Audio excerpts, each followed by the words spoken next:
Good afternoon, everyone. I invite you to wear the headsets. Yeah.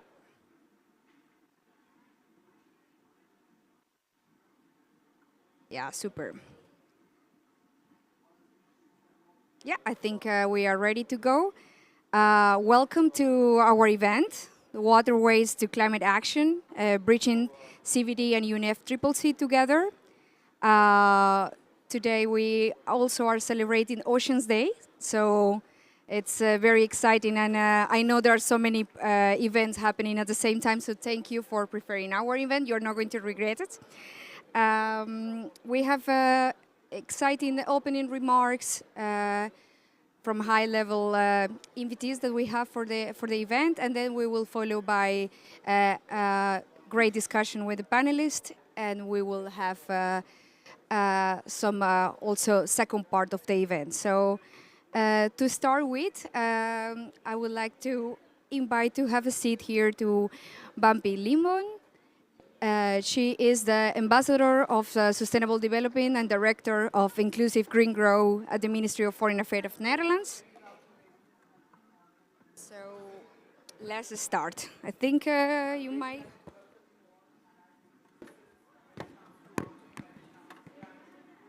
So normally in this type of events, everyone does a keynote speak, but we decided with Wampy that we will do more an interview. So then we have more interaction, and then also if you have one question to Wampy, then we can address it immediately. So let's start. And so to start, give you also some context about this event. When I started looking into the content of this event, I thought, yeah, we are having COP16 CBD, and now we are just maybe 1 month after having the UNFCCC, very intense for a lot of people. So to start with that, Wampy, I would like to ask you if you can share some takeaways from the discussions from the CBD. I know you were not personally there, but some members of your team were there. So can you give us some takeaways, particularly around the water sector and ecosystem restoration? Yes, thank you, and great to be here and to discuss also something that happened not so long ago. But what's really important, I think the COP on biodiversity was really the biggest COP ever on this subject. And I think it was really important that we came together in Cali, in Colombia. And you see that it really gave momentum to biodiversity as an issue. So over 40 parties have now submitted national biodiversity plans. And also a majority, over 120 parties, really submitted national targets also on global biodiversity. And really you see that also many shared their plans, and also in the Netherlands we'll have a plan in the coming half year. So that is great. And you see that in all these plans, climate, water, biodiversity, these agenda are more and more converging. And I think that is really important, that the synergy between all the subjects are really converging in both in policy, but on policy in all levels. So on the national level, but also on the subnational level, and in the different regions. Because if you see everything we have to do it together. And I think that is a really important outcome. And you also see that the cooperation between the different presidencies, the 3 Rio presidencies, was very welcome. So we had Colombia, was Azerbaijan, we have Saudi Arabia. They really have joined forces. And they call themselves sometimes the Rio Trio. I think that is a really nice name. And I think that it gave a good impulse also for what we'll have to do next year. When we'll come together in the COP30 in Brazil. It gives energy and momentum to the process, and I think it's important. Yes. Thank you, Wampi. Yeah, there is another microphone there, so perfect. If we can activate that one as well, so will be great. Yeah, Does it? yeah, Yeah. not working. Yeah.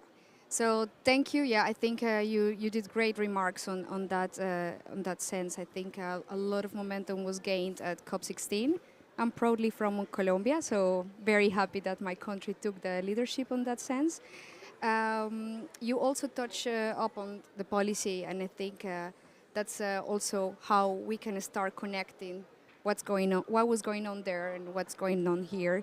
So we were talking there about the MBSAPs, and for the ones that are maybe not familiar with that, is it's kind of like a similar of the NDCs here, so the National Determined Contributions. But the difference is that the MBSAPs are more focused on conservation, on biodiversity loss, and then the NDCs are more mitigation and adaptation. So I wanted to ask you, what do you think from your perspective and your experience?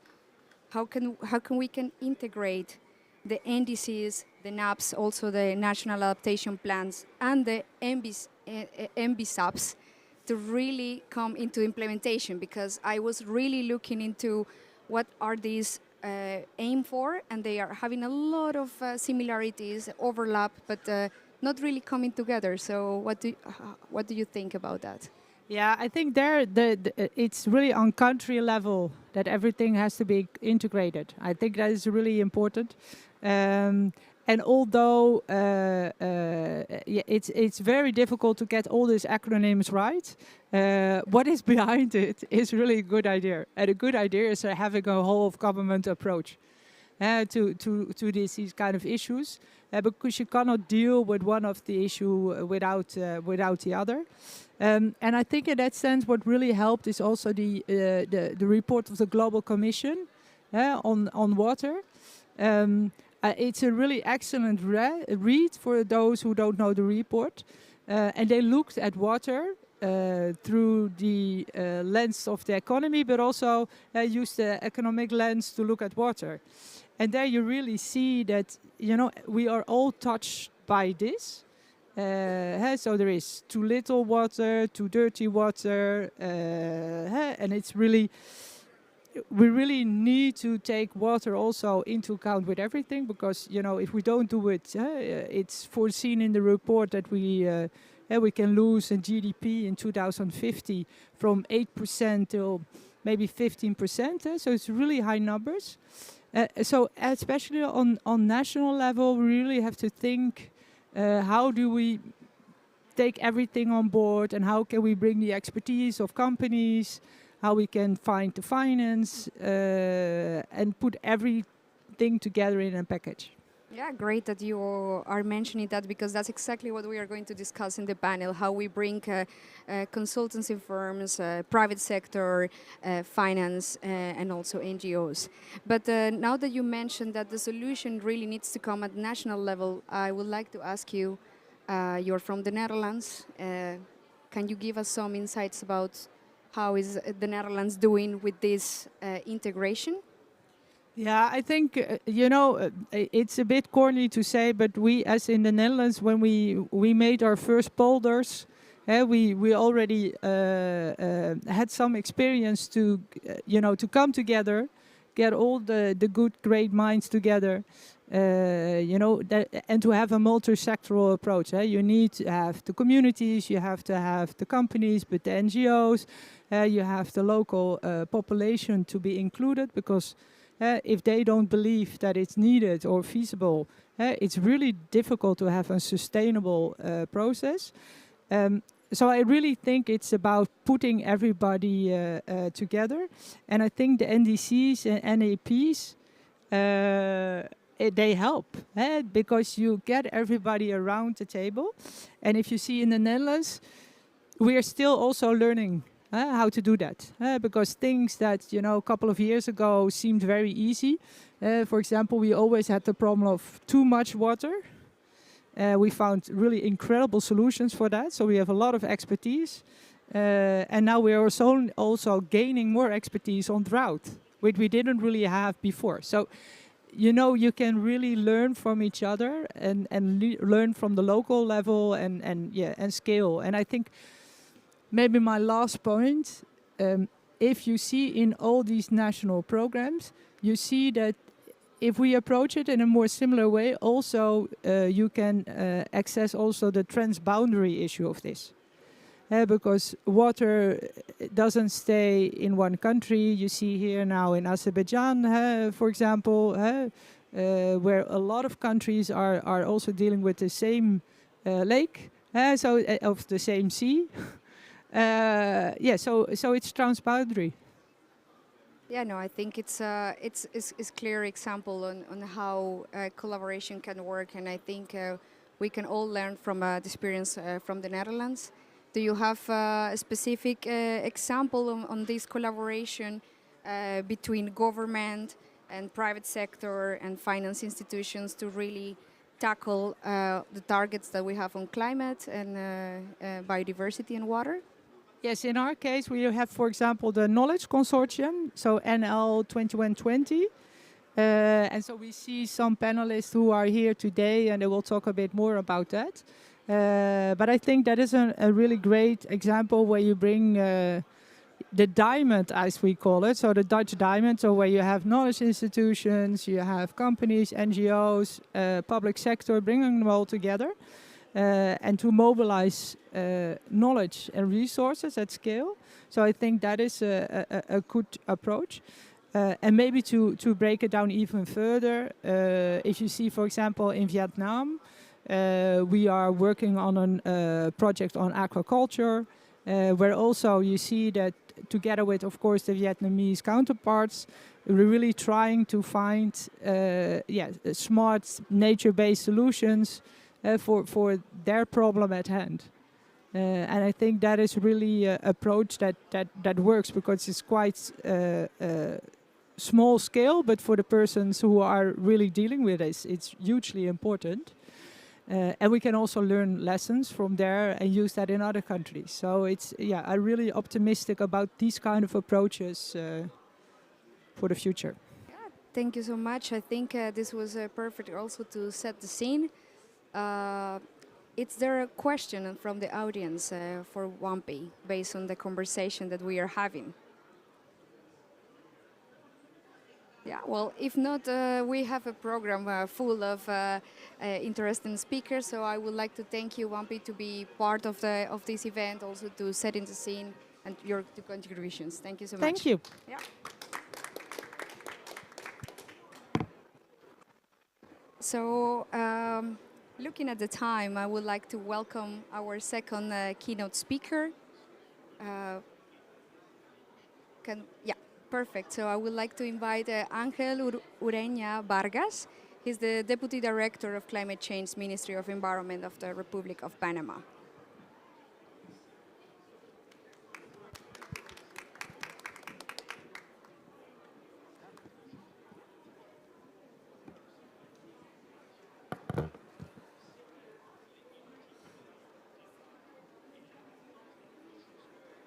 Good afternoon. Thank you for this invitation. For Panama, it's very important the conservation and management of the water resources of the country. We depend deeply on the water resources. We have the Panama Canal, which operates fully on fresh water. So we are talking about around 8 to 9 hectometers of water per day. The 1 hectometer is equivalent to 1 billion liters of fresh water. So that is an important number. So that's what we need for the operation of the Panama Canal daily. But also, we have to include the populations and the cities that are around the Panama Canal in that area, including Panama City. So we are talking about more than 50% of the population drinks water from the Panama Canal watershed. So management is a key for the economic and also the maintenance of the population in the country. So It's, as I say, a very important issue, and we had the honor to have include the cooperation of Netherlands, the Netherlands, in many of the activities and management that we conduct in the Panama Canal watershed. So thanks to the governor of the Netherlands for that cooperation. Also, I would like to address that Panama has a recent commitment to the Freshwater Challenge. So we are making a pivotal step in addressing climate change, protecting water resources, and conserving biodiversity. This is a priority now for the Ministry of the Environment. And getting into the issue of fresh water, it is recognizable the intricate and vital connection between water, biodiversity, and climate resilience. And in Panama, we recognize that these elements are deeply intertwined and advancing in one area significantly bolster or progress in the others. Today, I'm pleased to share Panama striding the synergy or ongoing efforts and the path we envision for sustainable and resilient future. In the face of the climate change, water-related ecosystems such as wetlands, rivers, and mangroves play a crucial role in buffering against extreme weather events like floods and droughts. These ecosystems also act as natural carbon sinks, helping to mitigate the effects of global warming. Panama has made significant progress in integrating climate action, biodiversity conservation, and sustainable water management. Our commitment of the National Biodiversity Strategy and Action Plan, NBSAP, aligning our national objective with global biodiversity framework of Cumming Montreal for the period 2020 to 2030. This progress has included 7 participatory consultation workshops, launch event, and 2 initial presentation workshops, culminating in the submission of a draft national target for the conversion of biological diversity, which was held in Cali, Colombia last month. One of our flagship initiatives is the Freshwater Challenge, a country-led effort aiming to restore 300,000 kilometers of degraded rivers and 350 million hectares of degraded wetlands by the year 2030. Panama's involvement in this global initiative underscores dedication to enhancing water security, protecting biodiversity, and mitigating climate impacts. We have already seen progress through projects like the restoration of 250 hectares of mangrove in the Bahia of Chame. I think it was already explained by one of my fellow colleagues. And significant carbon sequestration efforts that we have captured over 4.5 million of carbon across 14,500 hectares of mangrove. Additionally, Panama actively participating in regional conservation efforts such as the East Tropical Pacific Marine Corridor alongside with Costa Rica, Colombia, and Ecuador, and has restored more than 50% of marine protected areas with plans to expand to coverage through 2029. Looking ahead, Panama is focused on developing comprehensive plan to encompass monitoring and indicator capacity building and sustainable financing for biodiversity. By mid-2025, we aim to finalize our update of the NBSAP, which will include detailed strategy for ecosystem restoration, protection, and sustainable management, all backed by robust monitoring system and community engagement programs. This integrated approach not only maximizes the impact of our initiative, but also ensures that we are building a resilient foundation for the future generation. As we continue to advance our national strategy, we invite international allies, development partners, and private sector to collaborate with us. Together, we can elevate the importance of water in climate actions and biodiversity conservation, fostering a global movement towards sustainable and resilient future. Thank you very much for this opportunity. Thank you, Angel, for this great example of leadership on how we can work on water, on biodiversity, and align that on the national plans. After having these amazing two keynote speakers, I would like to welcome on the stage our four panelists. So please welcome on stage.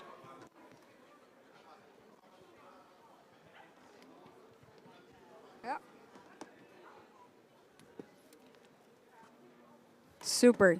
So as I mentioned before, we have a very complete panel. We know that for some of us in this stage, we are not so familiar with all the policies, but we really want to we want to translate what does it mean, those policies, how we can bring together the two agendas of the conventions into action, into implementation. But before we dig a little bit more into the questions, I would like each of you to introduce yourself and tell a little bit about what you do. So I would like to start with you, Durgan. Oh, that's a big one. Yeah, it works. It is? Yeah, okay, perfect. So I'm Dirk van Dam. I work for Royal Haskoning DHC. That's a consultancy and engineering firm. I'm heading the consultancy climate resilience team. So we do climate risk assessment. So it's very nice to see the gentleman from Panama, because we're doing now a climate risk assessment for IFC for the Panama Canal. So and what we also do after the climate risk assessment is, of course, the climate adaptation measures. So that is nature-based solutions. It brings to the biodiversity targets. So yeah, that's me. Thank you, Durgan. Now to Mark. Yeah, thank you. My name is Mark Roelofs. I work for the company Van Noord, and a big marine contractor. My responsibilities are mainly leading the business in the Black Sea, Caspian Sea, Middle East, towards the Far East and Asia Pacific. Well, I have a good connection with Panama, so I'm so happy to see the flag on your jacket.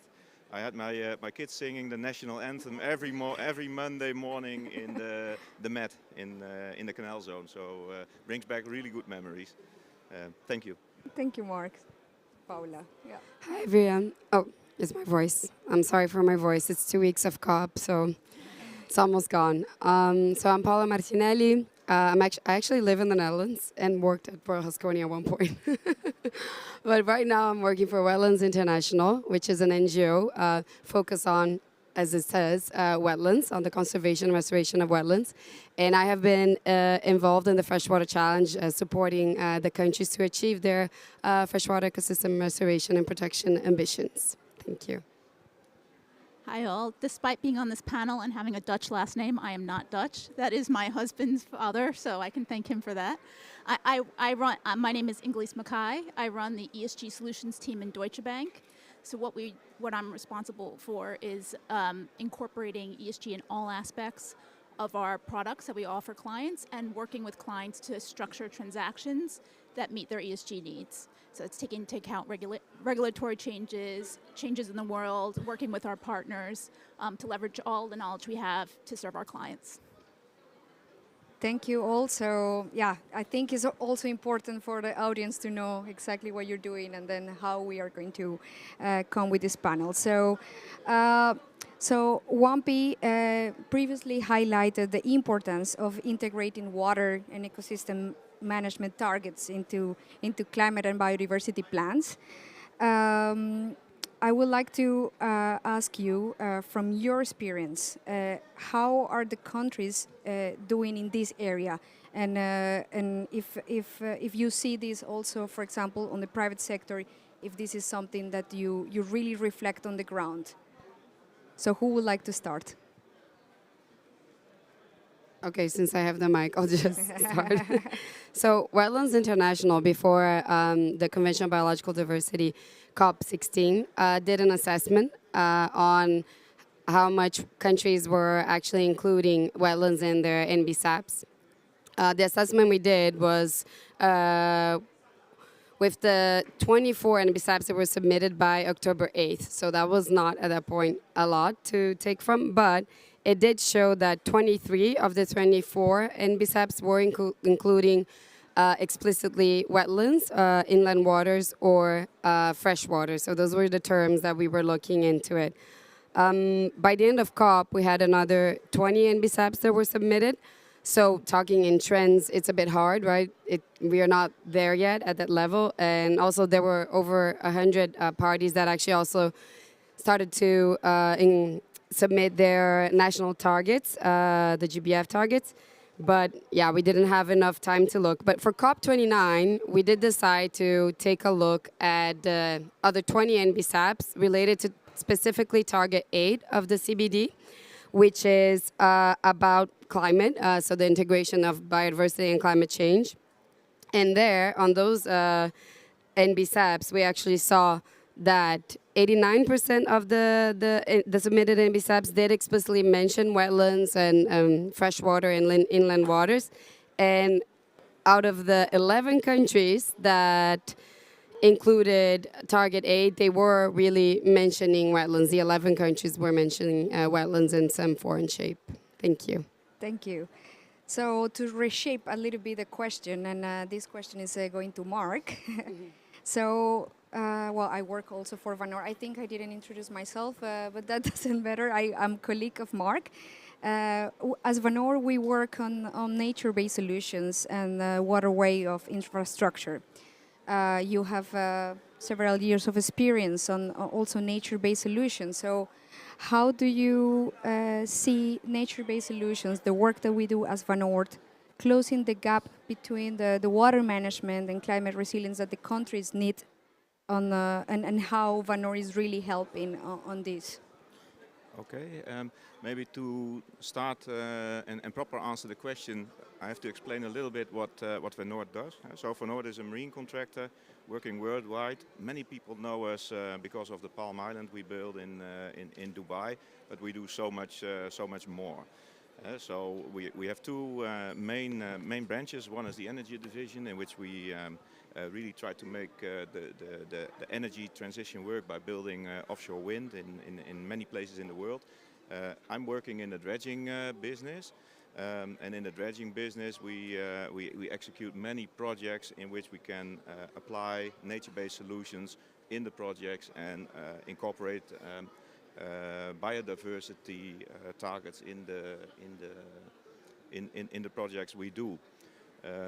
Our company is 155 years old, and I sometimes say we got water running through our veins. And like Wampi said, water is not restricted to borders, is not restricted to companies or engineering consultants or NGOs, and we really have to collaborate. And we try to do our bit. One of the things, for instance, that we did is that we developed a climate risk tool that we made public in one of the last COPs, in which we share with the general public where the countries and the coastlines are that are most at risk. That, for instance, is one of the things where, on let's say a holistic level, we are active. Yeah, thank you for the intervention. Indeed, at Vanor we have the climate risk overview, and then you can. It doesn't work that much on the phone, but if you go on your computer, you can see all the coastlines worldwide. Where are mangroves? Also, like a number of people that are exposed to flooding, and also corals. So then it's really useful for the public, for scientists to advance on the water and ecosystem targets when companies make available some data. Going to Dirk-Jan, because Royal Haskoning is more on the consultant side. And I wanted to ask you about some challenges that you face when you offer these services of consulting into the governments to really integrate water and ecosystem restoration at national level. So all the challenges we encounter. Okay, that's a big question, I think. No, so we work mostly with the IFI, so the multilateral development banks. You know, although No, let's say, so we have the biodiversity crisis and we have the climate crisis, and we want to bridge that, right? We want to have an integrated approach. So one of the things already expressed them for the Netherlands, nature-based solution is one of the things. You know, we have an EcoShape consortium in the Netherlands where we develop pilots and develop the knowledge and all the learning capacity basically on those. But it's time, of course, to move further. We have to scale up. We have to do more. If I look at the terms of reference, we come at my desk and we have to decide a go, no go. I mean, I often miss still the MBS, or actually, MBS is multifunctional, is multi-sectoral, so you need an integrated approach, where often the things where we work with in countries, it's still sectoral. Also, the terms of reference is our desk, so that is one of the things. So it's fragmented policies. Then in general, we miss data. So I was yesterday at a partner here in Baku, and we talked about the water quality of the Caspian, which is a really nice topic. And I started my career here. We made a report in 2009. I mentioned that, and he said, "Oh, I just looked it up in that report because we actually collected data." So that report from 2009 is still relevant for them to work with. I mean, so the lack of data is really still a challenge, I think, and it's very much needed.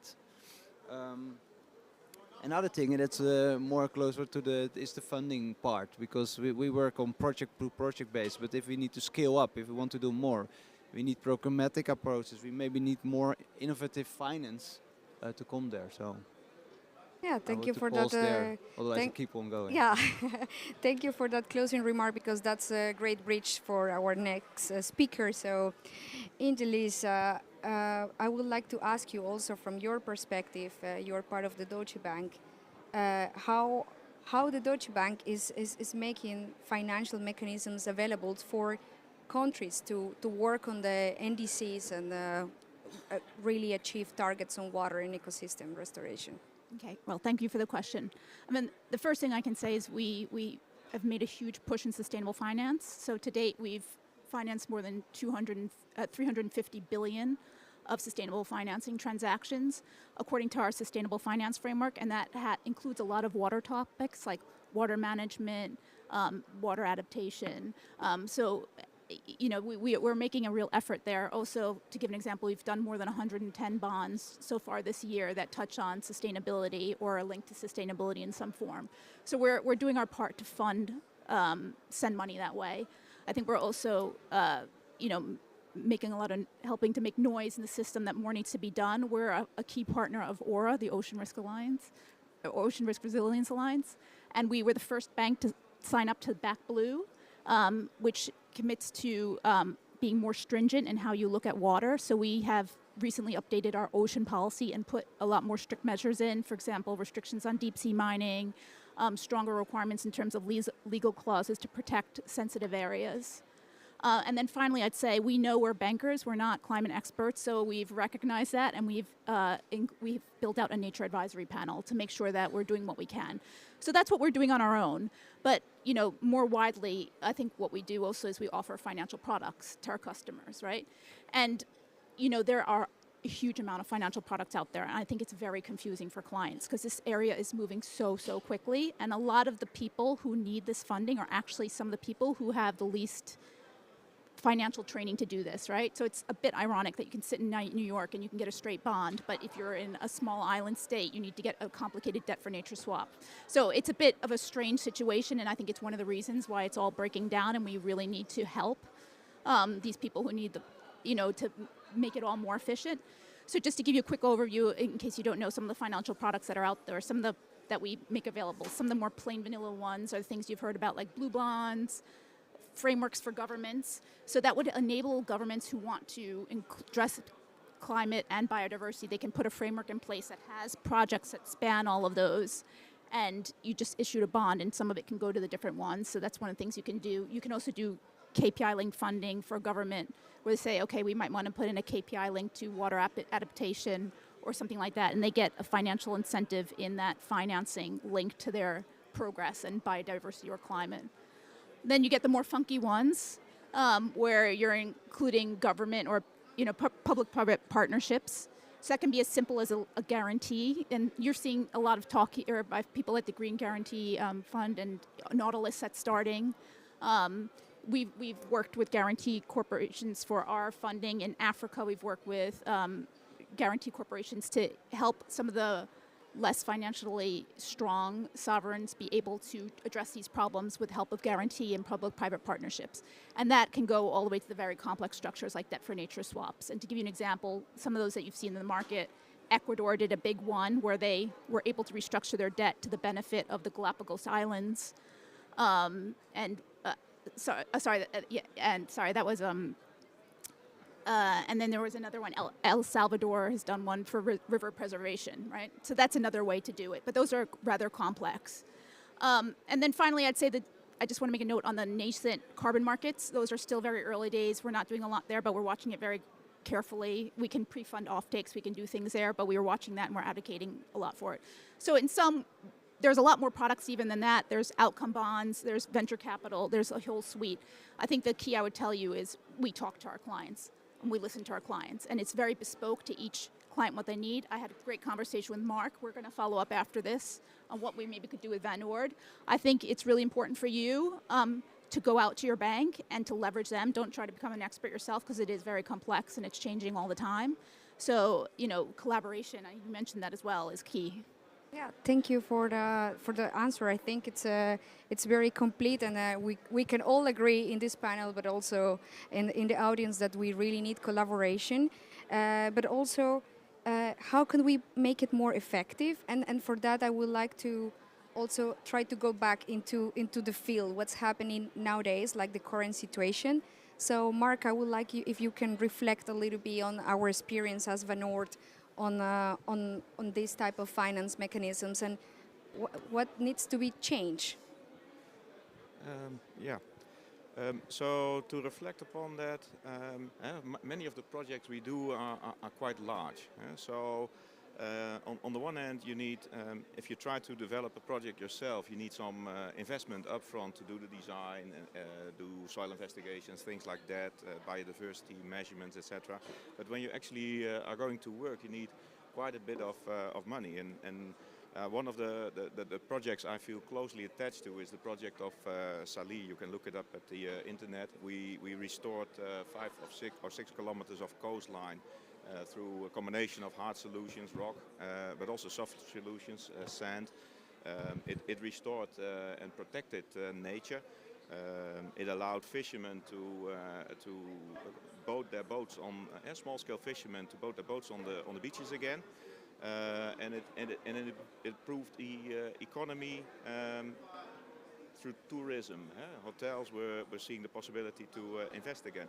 But such a project, and this was for us a relatively small project, $30 million, something like that. But that was World Bank financed. It took almost 10 years to develop that. Whereas I think if as a well-willing contractor could have developed that ourselves, it would have taken us roughly a year to develop, 1 or 2 years to develop, and 1 year to build. Coastlines cannot wait so long.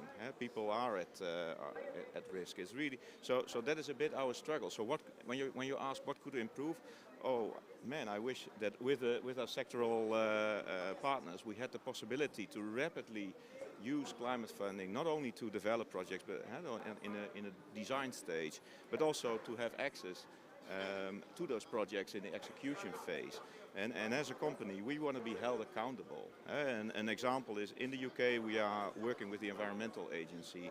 If there's an emergency project, they can call us immediately because we're pre-qualified. We want to be held accountable. And if that were possible in the international world of climate finance, you could execute projects so much more rapidly because afterwards you are being evaluated on, did you not try to make an enormous profit on this project and things like that. So that would be my big desire if that could change. And there's many more things, but I think there's more questions as well. Yeah, of course. No, and on that matter as well, I would like to hear from Paula, your perspective, your NGO. You're also like bringing together all these partners. How can we boost implementation? How is your organization helping on that? Yeah, under the context of the Freshwater Challenge, 6, 7 of us, other organizations, which include NGOs and other agencies, we have been collaborating for the past 1.5 years, I would say actually even 2 years, really around the initiative and how we support countries to move forward and achieve their ambitions. And this is really key for this to happen, because if it was only one of us with all the countries, it would be impossible. And it's really quite a big win in the sense that we have a huge expertise. So for example, it's WWF as well, it's the Nature Conservancy, it's IUCN, we have UNEP. So this means that we have a range of expertise within these organizations, a network that really like amplified and can really support countries, you know, in different ways with the different expertise that they bring to the table. And it also means that we are all based in, you know, almost everywhere in the world, because all these organizations have an office in different parts of the world. So that part of the Freshwater Challenge is really key to make it, you know, successful in helping countries really implement and achieve on the ground. You know, we talk a lot about resource mobilization. We talk about technical assistance when countries want to set their targets for freshwater ecosystem restoration and protection within or across the conventions and BSAPs, NDCs, or LDN targets. So that's, yeah, it's really key for this to move forward. And we get to 2030 with actual, you know, climate adaptation working. Thank you. And to finalize on that part of the question, I would like to hear your perspective, Dirk-Jan, on how do you find this part of the finance challenging as a consultant firm. You also have been working worldwide with multiple governments, and how are you helping as Royal Haskoning countries in that sense? Yeah, I want to refer first to the UN Water Conference, which we held in New York. So we together we were hosting one of the sessions about how to finance MBS actually, and you know, we had the banks there as well, and we had ours. So we were really not talking each other's language, basically. I mean, so it was difficult to understand each other, and it's because we see many clients with huge problems, and we know there is a kind of finance gap. But at the same time, the bank says we have plenty of money, maybe we missed good business cases, or we missed the case to bridge it. So one of the things I learned was that we always look into also in a kind of a silo to the project, where for the banks you need more the program finance, larger scale things. And I think that conversation we started in New York, we did it in the Amsterdam International Water Week, we repeated it in Stockholm, and I think that that's almost linking to the topic now. It remains on the agenda, I think, because we know there is a finance gap. At the same time, the climate adaptation finance is increasing every year. So the gap becomes a little bit smaller. But I think where it stagnates is in speaking each other's language, but also that we work with like the atolls, etc., where you have a relatively low capacity, where definitely they don't speak the language of how to get funding. So this is a field we want to develop in the company also, so we can help the clients better to bridge the gap to the climate finance. Yeah, no, I think indeed if us as a companies, we don't understand the language, can you imagine also like some governments from developing countries or small island states, for them it's really difficult to get access to really understand how these mechanisms are working. So on that matter, I would like to go a little bit more on the vision, no? Like there are projects, there are financial mechanisms, there are services and platforms that are now working towards those targets. But we have a very ambitious scope. So how can we scale up these projects, initiatives? How can we make sure that these financial mechanisms are reaching the people that need it? So maybe we can start with Angelis on that matter. Well, I think to scale up, I'm optimistic. I've seen a lot of momentum here, and I see a lot of new programs starting. I think one thing that really helps is consistency, right? So the more you can make products consistent, the easier it is for people to use them. And I've heard, for example, these debt for nature swaps, people complain that it takes too much manpower to analyze them because they're all bespoke. So, and that also applies to these NDCs and all these other plans. The more you as a government can make a consistent message and have a single target that people can kind of hang their hat on, that helps financiers come in and finance it, and also helps your people understand what the key priorities are and get local buy-in, right? So consistency is really important. And I would say complexity, I know this is complex, but we should try and make it as simple as possible for people, and try to address that. And then finally, I just say it's collaboration, right? If it goes too fast and everybody goes off in different directions, it's not going to work. We have to talk to each other, right? So there's a lot of great initiatives, but I think it's really important that everybody stays together and collaborates and doesn't make it more complex than it needs to be, and that it's actually funneled in a really productive way. Thank you. And going to well, Mark, some remarks, Yeah, maybe then from our side, I think in our company it starts with focus. From the managerial side, we really want that nature-based solutions are, let's say, part of the DNA and the fabric of our company. That means also that we have to continue developing those nature-based solutions. You yourself, Viviana, are working on mangrove restoration projects, taking part in partnerships like these. We have to continue doing that. On the commercial side, we want to be involved at an early stage. If you're involved at an early stage, you're much better able to integrate nature-based solutions in the design of the project, in the tender documents your client is submitting, that you're not hindered by or restricted by the documents that you encounter on the table, the project you are bidding for. That is what we have to do, and I think we have to continue being part of these partnerships to learn to speak each other's language and use the financial capability of institutions like Deutsche Bank to have access to the multilateral funding where we have difficult access to as a contractor.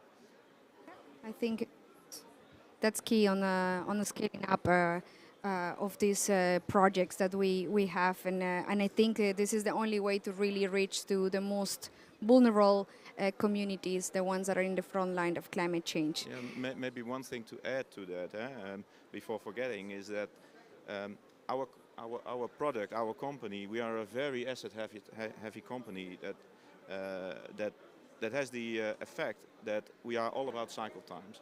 If we can gain 10 minutes in loading one of our dredges and 5 minutes in emptying it, at the end of the day that gives us a bit of profit. But that mentality is in the hearts and minds of our people. So if we are like no one able to scale up the installation of nature-based solutions. If you look, for instance, at seagrass in Romania, we are replanting seagrass as part of one of our projects. Yeah, you can do that, the seed one by one with divers, or you can talk to Dutch agricultural machinery factories to make them evolve their machines for efficient underwater replantation of seagrass. That sort of thing we are really developing and are at the brink of that. Yeah, that's a really great example on how to upscale. Paula, from Wetlands International perspective, I would like to ask you what strategies or best practices can help countries to overcome the challenges and upscale wetland restoration efforts, and also in the framework of biodiversity and climate. Well, just to get the link of what was just being discussed now, I think it's really key for us to also understand, and this is something we also hear from countries as well in general, that a lot of the existing finance mechanism, what we have been seeing, there's a disconnect in the question of urgency to get things done on the ground and really implement, and how long it takes for the money to get there on the ground. As you mentioned yourself, small island states or other countries, it's just like the financing process can take very long, right? So that's one of the issues and obstacles that we could also in partnership talk about together and see like how can we actually address the urgency needed right now and being able to access the funds and the financing necessary to really make sure that we start implementation on the ground in terms of nature-based solutions for climate adaptation, for example. And yeah, besides that, what we have been working actually under the context of the Freshwater Challenge is really trying to take stock of the resources that are out there, see how we can mobilize and talk to the actual actors that could support us. So also having a view to the private sector engagement, and there's a part of the partners that have been working on that, and we had at least 2 events this year with private sector, one in World Water Week in Stockholm, another one at UNGA, trying to hear from the private sector how they feel like they could also contribute with the countries to achieving the Freshwater Challenge and the goals and ambitions that the country set. So those are the things that we are building up, because the initiative has 1.5 years, and we're trying to build these best practices and start piloting the Freshwater Challenge, and being able to then exchange also within the member countries what are the lessons learned, what is like the processes that they have been through, and move on from that to get to 2030. Thanks. Thank you, Paula. Then to dear Yang, some reflections on that. Yeah, I think NBS is, crucial to meet those both targets, because it bridges both, right? So it can capture the carbon, it can help in the biodiversity, and it is an integrated approach. So if we can integrate NBS in the planning cycle, and I would say, to finance it separately is a challenge, because you need all the grants. But it should be an integrated approach in any of the infrastructure investment you're doing. So make it a nature positive engineering design. That's, I think, very needed. Thank you. So, yeah, I mean, summarizing a little bit what we have discussed until now, is really like we need to talk, we need collaboration. We know the complexities of the finance world, let's call it like that. But if we talk, we can also get the help that is needed also at the end, because we are here also to explore opportunities on how we can work for the countries that are needing this, and also like when looking at the title of our event today, the Waterways to climate action, it's really like bringing all that policy, all these negotiations that are happening here, and also what happened in COP16, really into, okay, but how are we going to translate? We can really use the momentum that we have now, also going to COP30, where we are going to combine more to bring together these 2 conventions, and then translate all of these financial mechanisms, frameworks, or initiatives like the Freshwater Challenge. And then the companies like the private sector or consultancy can really come and play the part on this. I would like to challenge you now, because we are, let's say, about 12 months to COP30. And I would like you to think of how are we going to make this successful in the coming 12 months? And very short, like one sentence for you that is fundamental to work on this coming 12 months, that will make us perhaps to come in 1 year in Brazil and say, hey, we have progress on our goals. Who would like to start? I don't want to push you, since now I'm challenging you. I have the mic, so I'm afraid that if I can have at least one project, not through the normal procurement tenders, but one where I understand the climate finance, I can bridge it with a problem of a client, then I would be really happy.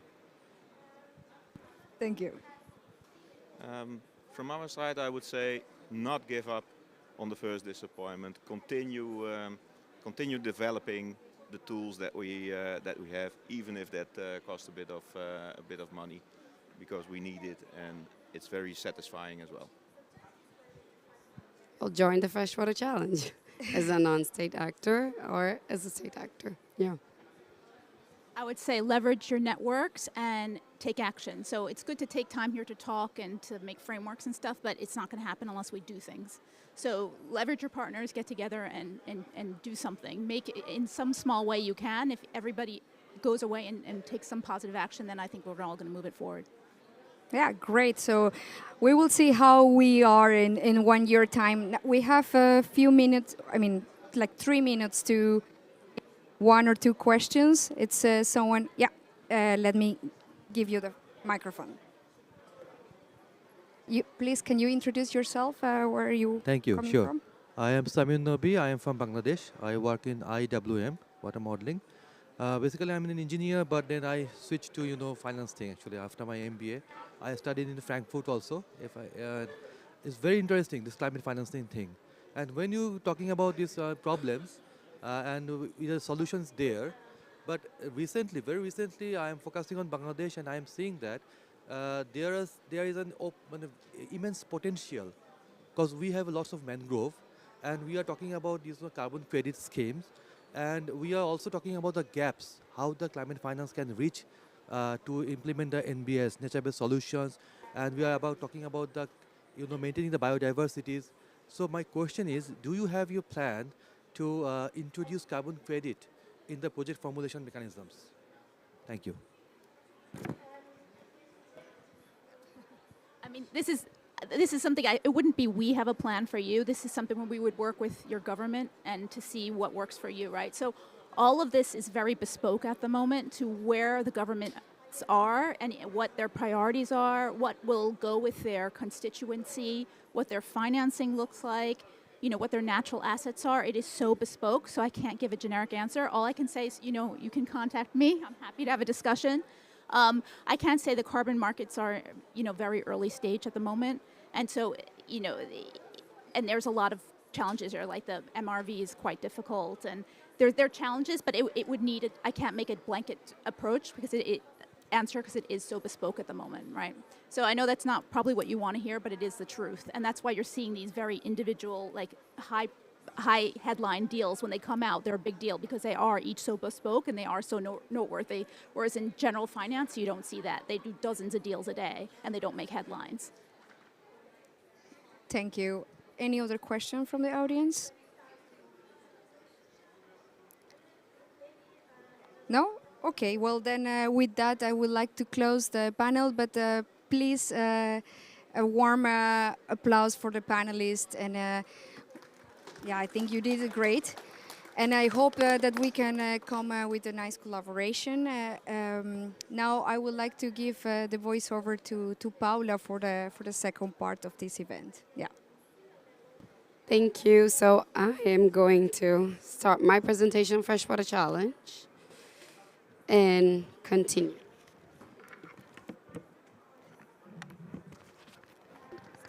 Can you take this, please?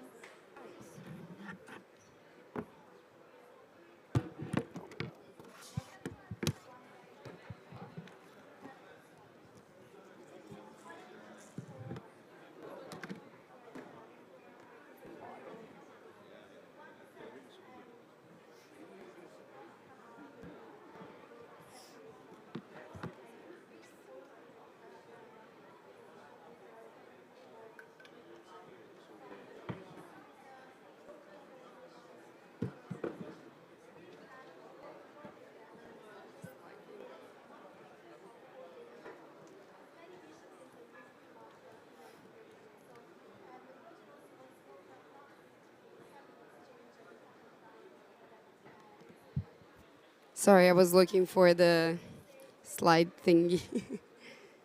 Thanks so much, Ivan. So we did, talk about, can you all hear me? I feel like I can't. Okay, great.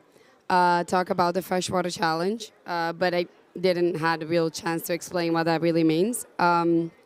So to start with it is really a pleasure to be today to really discuss, an initiative and a topic that is really close to my heart, but also vital for the health of the planet. And this is something we all have been talking about, how important freshwater ecosystems are to achieve and deliver on all the global conventions we've been talking about. So 2 years ago, what really happened was that the inclusion of inland waters in the global environmental framework under the CBD convention was a bit uncertain.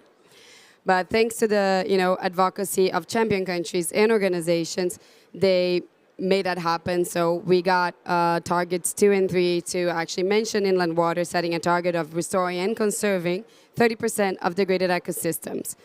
So our colleagues from WWF and Wetlands International, they calculated what that 30% would mean, and this is the official global goal of the Freshwater Challenge. So the Freshwater Challenge is a country-led initiative that aims to accelerate, elevate, and substantiate the restoration of 300,000 kilometers of degraded rivers and 250 million hectares of degraded wetlands by 2030, as well as conserve intact freshwater ecosystem.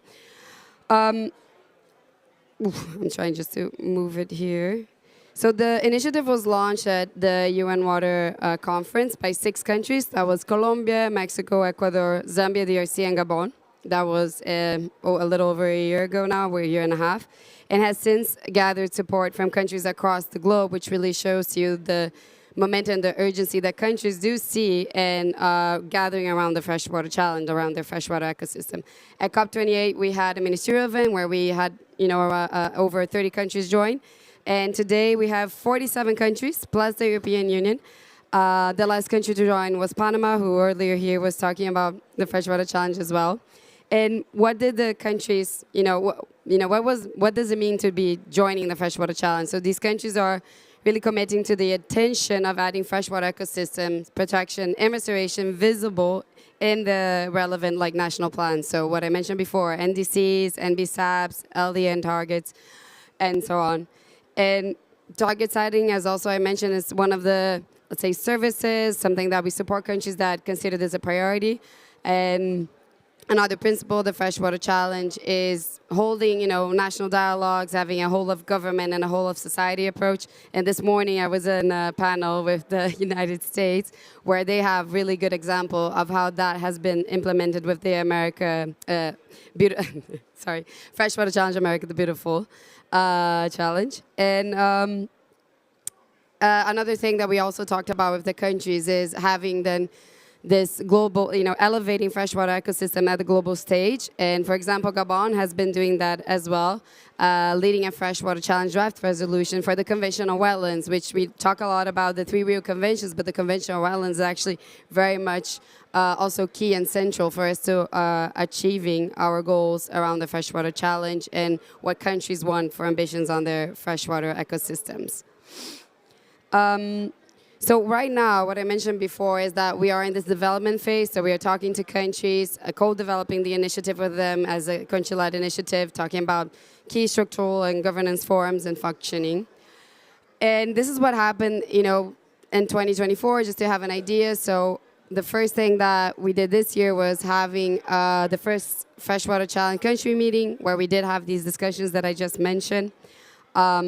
We had over 30 countries on the ground with us and also online.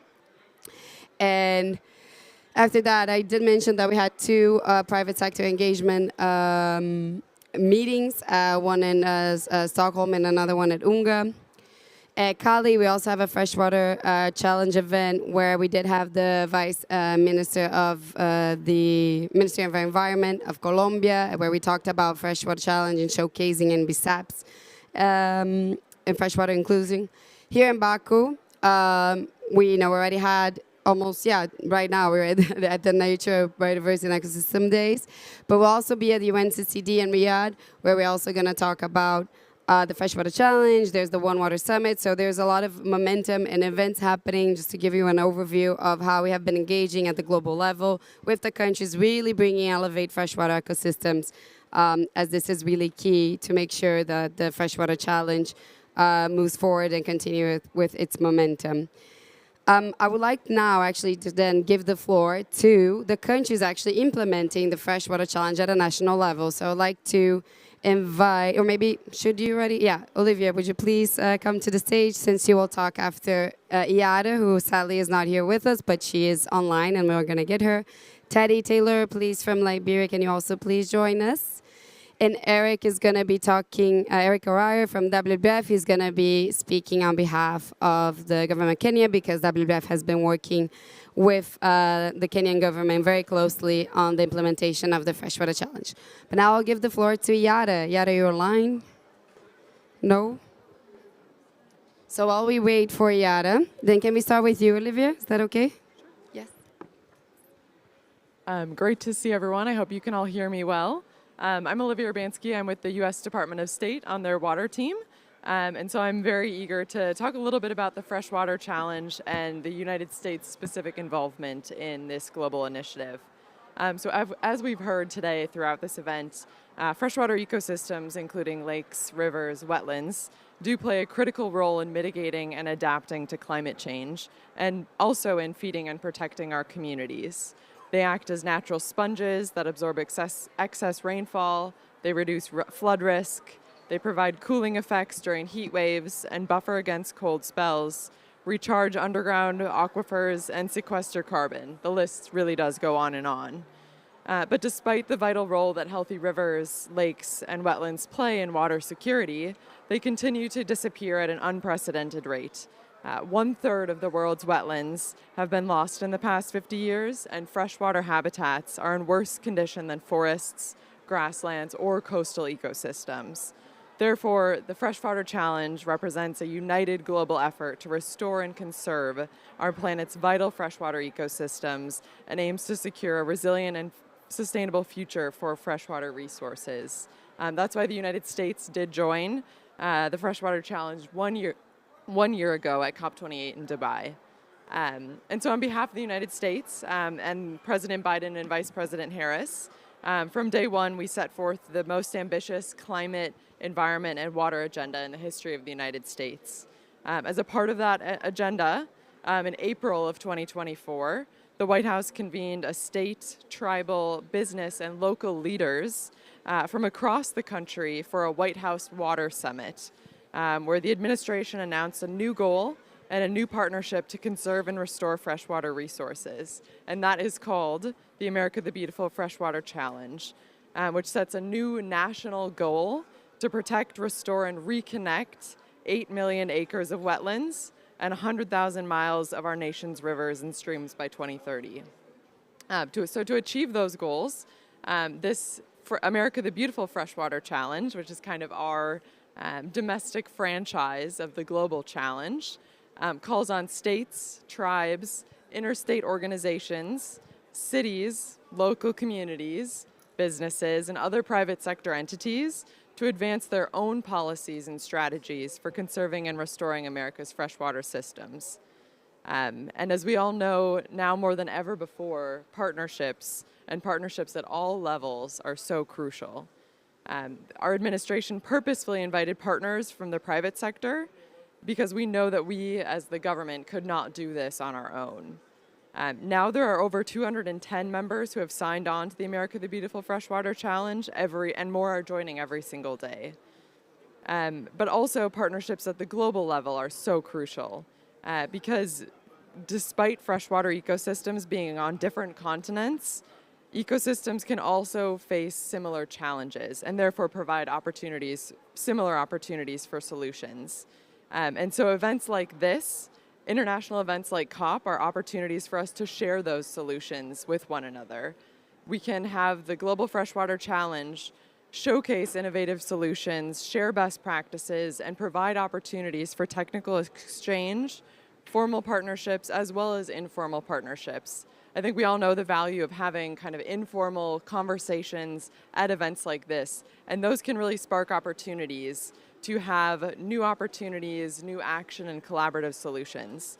So the U.S. would welcome countries, organizations, coalitions, communities, the list goes on, to join the Freshwater Challenge and work with us in delivering the most ambitious and the most necessary water agenda in the history of this planet. All of our futures depend on this success. Thank you. Thank you, Olivia. Really powerful words. So I heard that we do have Yara now online. So let's hear from Yara Giacomini, Director of River Basin in Brazil. Yara, please, let's hear. Hello, everyone. Thank you for the invitation and for the opportunity for being here and share a bit of the experience of Brazil. We are working a very similar approach that this session is promoting, which is binding the three real conventions and trying to find which are the strategic actions which implement the three conventions at the same time, not only the climate one, but the CDB and the UNCCD one as well. And for doing this, we are using the water as a connector, as a binding of public policies, and we are finding a lot of room to promote this approach inside Brazil and internationally as well. So I think we should really having more conversations like this to be able not to split and looking for a specific nexus of water with this or water with that, but bringing which actions can do more for the ecosystems and for actions against the desertification. So in Brazil, we are using one specific action that we're calling the strategic one, which is the restoring river banking and spring. And we will announce one of more ambitious goals in the next session. Also is Paula, and you are all invited. But this kind of action, restoring wetlands or strategic wetlands, they implement public policies and international frameworks at once. And we believe this kind of actions could be promoted internationally. And it's one way that you connect the CDB with the UNCCC, but much more beyond that. So what would be other actions that have the same strategic power to do more with less? This is our approach right now. Thank you, Paula. Thank you, Yara. Pleasure to have you here. I don't know if you can hear the applause, but people are applauding. Thank you so much. Teddy, you want to take the floor, Teddy, please? Hello. Hello, everybody. So my name is Teddy P. Taylor, and I work for the Environmental Protection Agency of Liberia, not only as a climate change assistant, but also the national focal point for both Action for Climate Empowerment and also the Freshwater Challenge Initiative. And so Liberia is a little country in West Africa with 6 major rivers and approximately 60,000 hectares of freshwater wetlands. And it's important that with such a vast ecosystem, it's important to also note that there are threats towards this ecosystem if care is not taken. And so not only encroachment, but also looking at the threat to our inland fisheries. This poses a threat towards this ecosystem. And so of the 6 major rivers, the Minor River and Kavala River they also form boundaries with other countries like the Ivory Coast and Sierra Leone. And so it's important to look at the conservation and protection of this ecosystem. And so Liberia is intentional in terms of restoration, restoring, protecting, and conserving freshwater ecosystem, as stated by our Vice President during the World Leaders Summit, where he pledged Liberia full support in terms of heightening the issue of the protection of freshwater ecosystem on top of the government agenda. And in doing this, we are intentional in terms of setting measurable targets in the revision process of our NDC, the NDC 3.0. And so, thanks to the freshwater ecosystem for having a little grant from the IUCN. Upon returning to Monrovia, we're going to have what we refer to as a technical dialogue. And that technical dialogue is going to give us the opportunity of calling sectoral actors, technicians, to be able to set clear, measurable targets in our NDC 3.0.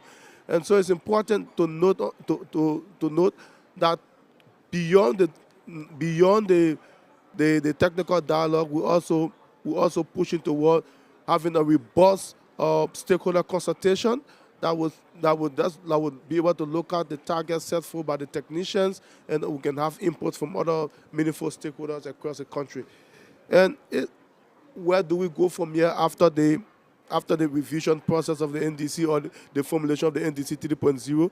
Is to also look around the network and see how Liberia can be able to come up with what we refer to as the freshwater strategy, and that strategy can be able to set different baselines and targets to holistically protect and the freshwater ecosystem in the country.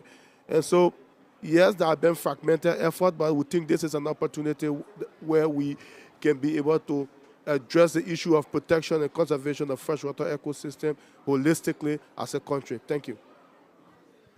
Thank you, Teddy. We are really tight on time, so I'm just moving forward like a train. Please, Eric, the floor is yours. Thank you, Paula. Just as introduction, my name is Eric Oyare. I work with WWF. I lead our freshwater work in Africa.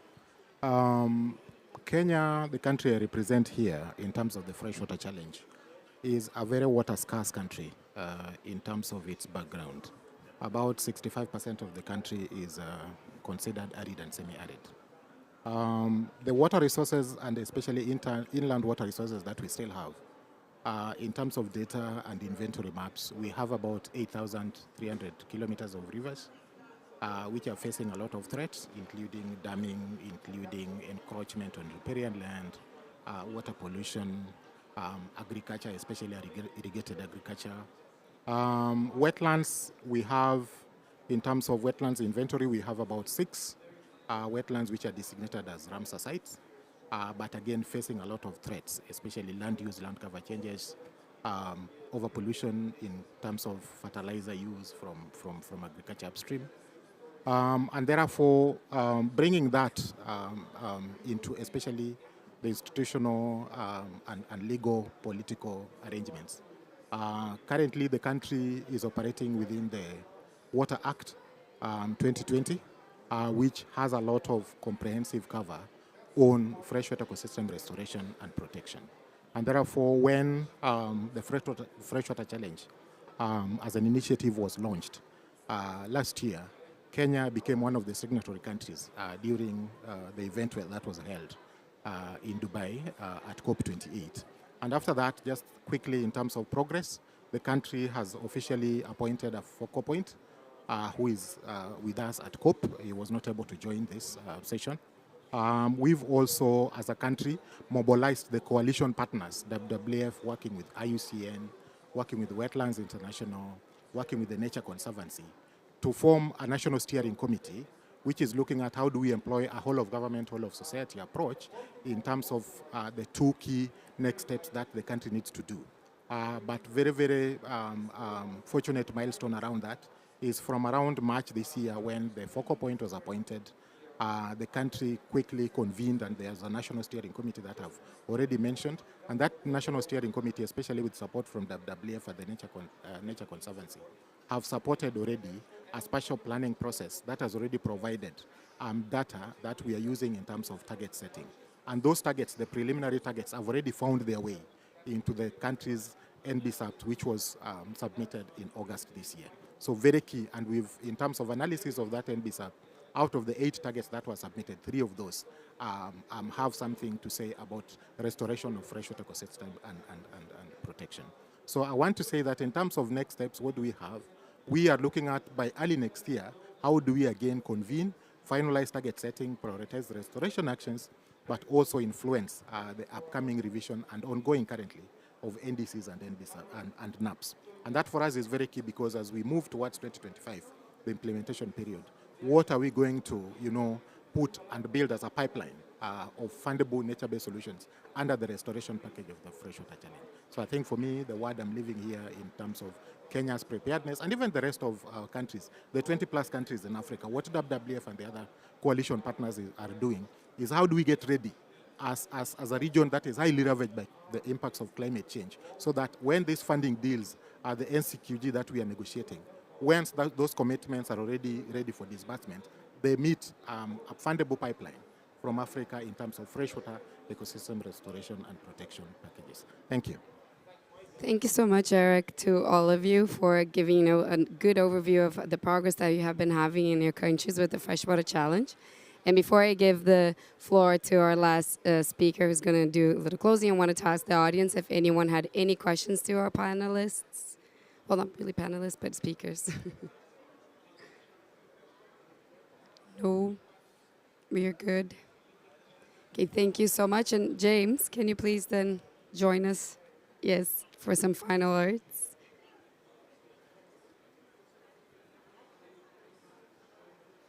Okay, thanks very much, Paolo.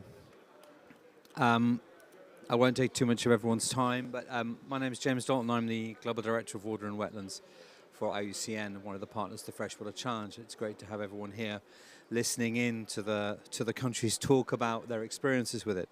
I think, going back to what Olivia said right at the beginning, it is the world's largest ever freshwater restoration initiative in history. We've never tried this before. We've never done this before. It's always been one of those sort of forgotten subjects in the global frameworks. And yet countries are doing restoration around the world, but no one's ever been very specific enough to say, but what about freshwater within it? We're restoring rivers, we're restoring forests and we're restoring landscapes, but are you actually counting how that is benefiting freshwater systems, where you're seeing the greatest biodiversity loss, where you're seeing some of the greatest challenges that do have serious implications for climate change? Water and wastewater is one of the largest emitters. The movement of water and the cleaning of it, and the fact that water is polluted, is 10% of global emissions.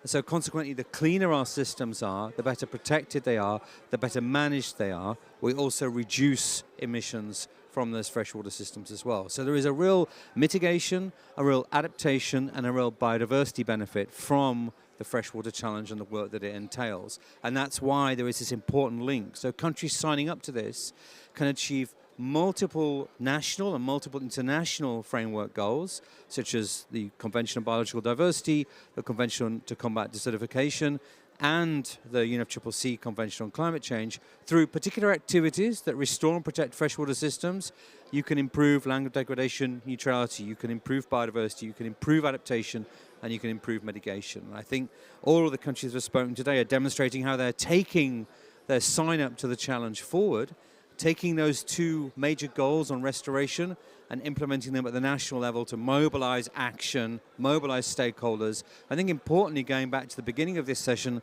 mobilizing finance as well, bringing in different actors who have resources, who have capacity, leveraging their capacities and their information and their networks to be able to deliver targets for freshwater restoration. I think that's critically important. Certainly, what we've seen in the last 3 or 4 COPs is this upswelling of recognition of the role that water plays in adaptation and mitigation. That's really key to see. The Freshwater Challenge is named in the Baku Declaration on Water that was launched this morning by the COP29 presidency. So all of this attention is really, really important, because through a couple of simple actions to restore freshwater systems, you can achieve multiple goals. And rather than forget about it, we think it's too critically important going forward. We have, as Paolo said, 47 countries signed up. We're looking to try and mobilize more countries to sign up to the Freshwater Challenge, but also companies and non-state actors as well, because every single thing that you're doing in your projects, every single thing that you're doing in your different activities around the world that are contributing to freshwater protection and restoration achieve the national targets, the national goals, and therefore the international goals. So it's so important to be able to recognize that, so that you as companies can engage in the process as well as states. With that, I think I'm happy to close and wrap up the session.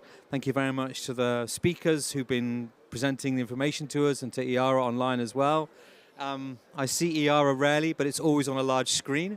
Thank you to you, the audience, for joining us this afternoon, and enjoy the rest of what is almost the end of COP29. Thank you.